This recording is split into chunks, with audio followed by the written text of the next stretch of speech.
Welcome to the Sacred Emergence podcast. This is Michelle Wong, and you'll notice that the intro to this podcast has shifted a bit. I am experimenting with a few things, and while I'm in Bali, and seeing how this flows and whether or not I like it. If I don't, I may very well go back to the original intro. And at the same time, I also understand that when I listen to podcasts, I usually skip the intro and the outro.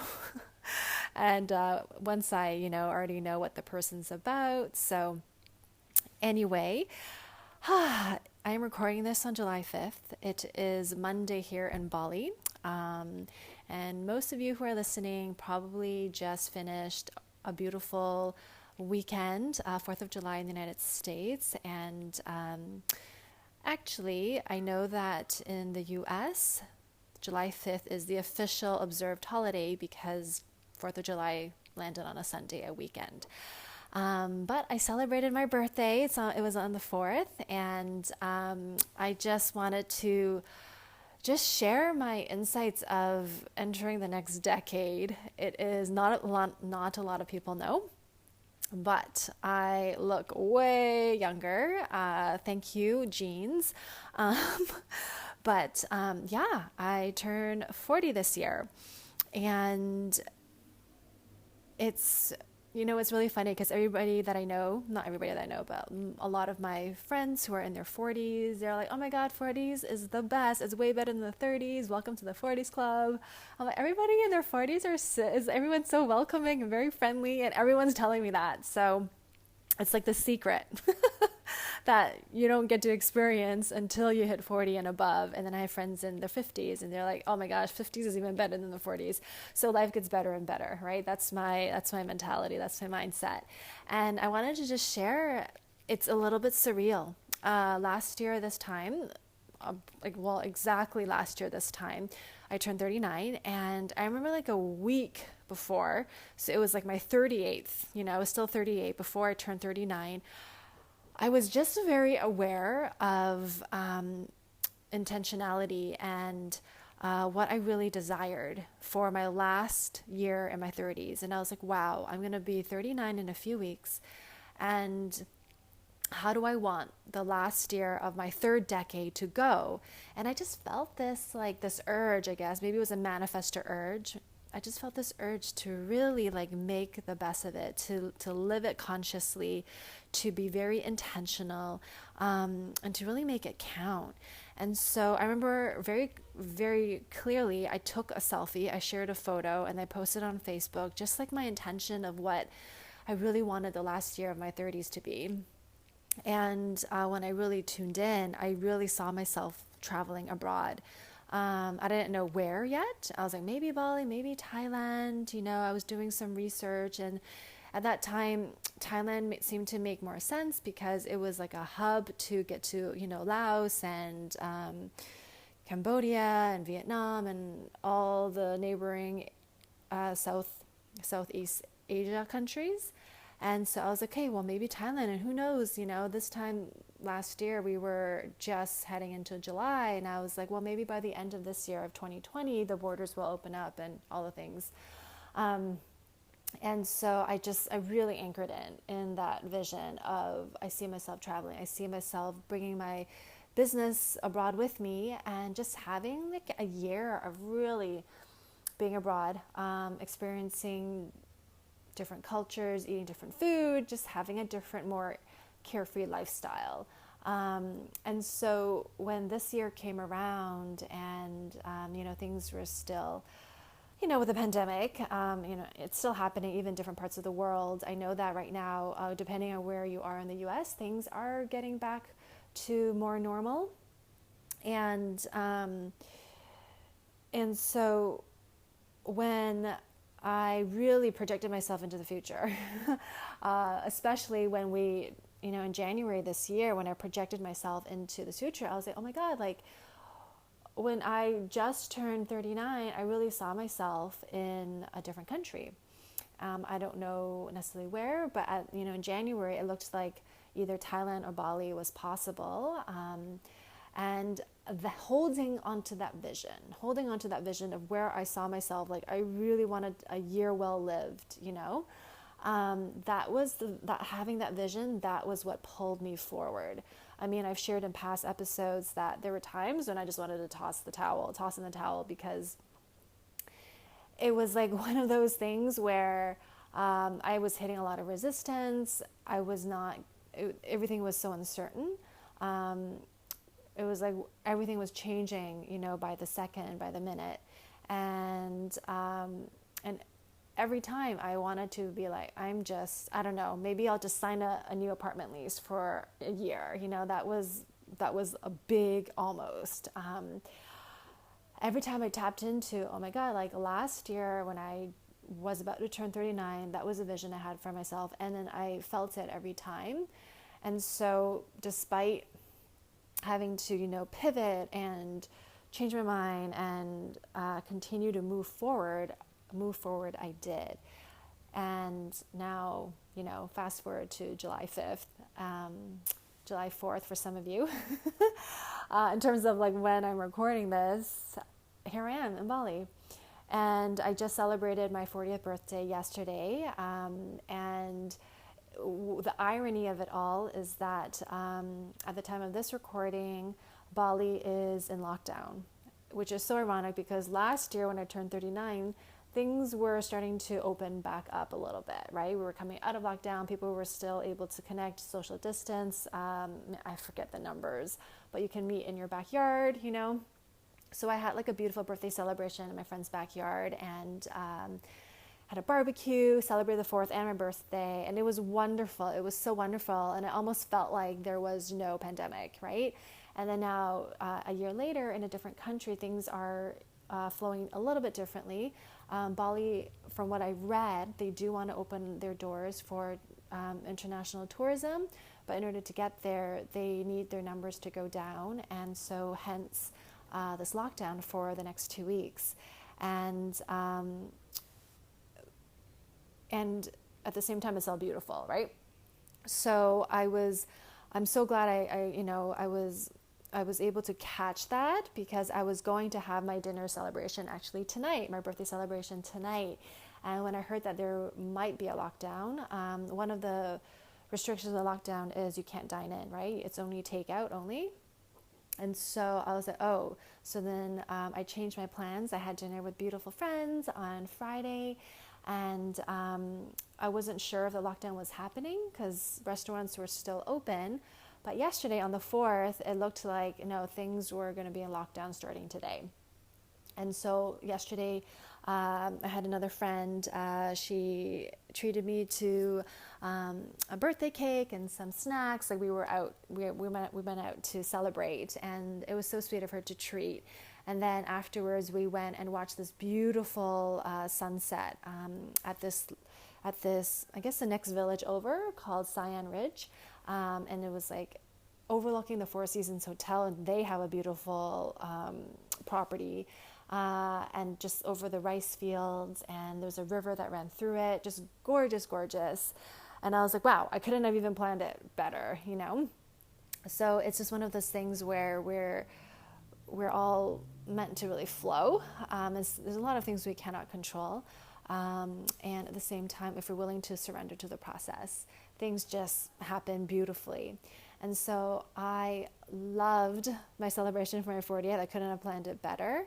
I love just impromptu, or, oh, why don't you join us? I wouldn't have known about the Sian Ridge overlook if it wasn't for another friend inviting me and saying, hey, we're going to do this at 5 if you want to join us. And I'm like, yeah, I want to join. So I invited my other friend. Anyways, so if it wasn't for setting that intention, setting that vision, I don't think I would be here, right? I think I would have just been like, it's just too complicated. I don't want to figure it out. I'll just wait until the rest of the world opens up, right? And things, I know that Greece is opening up. There's, countries are starting to open up.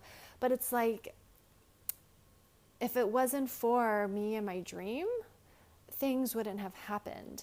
And I didn't know exactly. I just knew what I wanted it to look and feel like. And I've shared in past episodes, for me, it's like that deathbed, right? It's like when I look back, in hindsight, when I look back, how do I want to remember it? And I have to thank Melanie Ann Lear, one of my mentors, for that, because it was her that really planted that seed in my head. And so that was, just to kind of put that bow on top of my 30s, absolutely beautiful. I am so grateful. And then a few days ago, when I was journaling, and honestly, I wasn't feeling really connected. I was like, oh my gosh, I'm turning 40 in a few days. And this is probably a week ago. And I was like, I feel so disconnected. Like, I'm already here. Part of my dream came true. Now what? And like, I don't know. And what really solidified my vision for the next decade, right? Because I remember very clearly when I turned 30 where I was. When I just turned 30, I was living in Portland, Oregon. I just left the Chinese medicine and the naturopathic medicine college. Now they turned it into a university. But it was such a hard decision for me because it took me like about a year and a half to actually get in, because I had to take all of my prereqs. I was working a full-time job in software world, and I had to take my night classes and morning classes in order to fulfill my prereqs in order to get in. And so I busted my butt, right? I was also in a relationship that time. I also taught Pilates on the side. I was like, go, go, go. And then after a year in the school, I decided that this wasn't really what I really, really wanted, right? So I left, and I was still in Portland. I just remember when I turned 30, I celebrated with my former classmates. We were still in connection. And I didn't know what to expect with my 30s. I just knew that I was committed to growing a wellness business at that time. I was going to attempt to grow it in Portland since I was living there, but my heart was really back up in Seattle. I just missed my friends in Seattle. I just missed my former lifestyle in Seattle. Just a lot of things in Seattle that just like my heart was up there, and I couldn't really connect with Portland. It was a fun place to visit, but I couldn't see myself living there. And so I moved back up to Seattle, and the journey of my 30s started. From this place of unknown. And it's like since then it's been this nonlinear path of being in corporate, leaving corporate, going back into corporate, leaving corporate, being so burned out that I did go to Bali for 2 months. That was my first time around in Bali. And so it's so interesting because now we're full circle, right? I mean, that happened was when I was in my mid-30s, the whole Bali thing. And then it wasn't until maybe the last 2 years of my 30s that I started getting more clarity around. It was with human design. And when I learned my human design, I realized how out of alignment I was. And there's still conditioning that I'm in that I need to continue to work on. But just knowing how off path I was, and things just started to make sense of why I was so off path, that allowed me to really pivot. I pivoted my business, focusing more on human design and just trusting that my soul can lead, my heart can lead, and making decisions, business focus, not out of logic, right? And doing it my way. So when I look at where I'm headed for my 40s, I'm sharing all this to share my experience so that it can hopefully inspire and impact you to get intentional, right? And then we can't plan it all, right? Like I'll share with you what came through to me for my 40s. And 40s, the decade of the 40s, all the way from 40 all the way to 49. I mean, it's 9 years, right? Technically 10. But it's like, so I can't plan anything, but I can at least set the energy and the tone to kick it off of this is what I really want it for it to look and feel like. And there'll be times I know when I'll forget, I get off path. And then when I anchor back in, it's like, oh yeah, just like when I was wanting to give up on actually getting my butt here, right? And for international travels, it was me landing back at that moment when I was journaling on my couch and just remembering that moment of I saw myself here and what is it going to take, right? And so when I was kind of feeling disconnected a little bit, like, oh, I don't really know what I'm feeling like. I can't even believe I'm almost 40, right? What really helped was looking back. What happened when I was in my 30s? What happened now? And it was in the hindsight that I was able to really connect with where I'm at right now and where I want to head. And so when I really tapped in, I was like, wow, for most of my life, I did things very logically. I dance with the feminine. I talk about embodiment, and I am embodied. And at the same time, there's so much more room for me to grow. And collectively, I feel we are heading in the direction of changing the paradigm. And so when I tap into what is next for me, it became very clear. And I was like, oh, well, for this next decade, my intention is really to let the feminine lead. And when I anchored into that, it just felt so good. And I don't even necessarily know what that looks like or what that even means. I just know that being in the feminine is letting this inside of me, this essence, right, from my heart, and letting the feeling guide me, right? Not even from my heart, but even from the sacral, right? All of it. It's like the sensation, the wisdom, letting the desires of my heart really guide me. And in my human design, my authority is ego, right? It's ego authority, and that really is my heart's desires. And sometimes that's easier said than done, right? Because there's so many noise that can cloud the heart's desires, particularly the ego mind or just other areas of conditioning that can talk us out of things. And not even that, sometimes we just don't know because it's too loud, right? It's really, we got to tune in. And then for me, with ego, as an ego authority, as a manifestor, I got to talk it out until it bypasses logic, and then the truth of my heart comes through.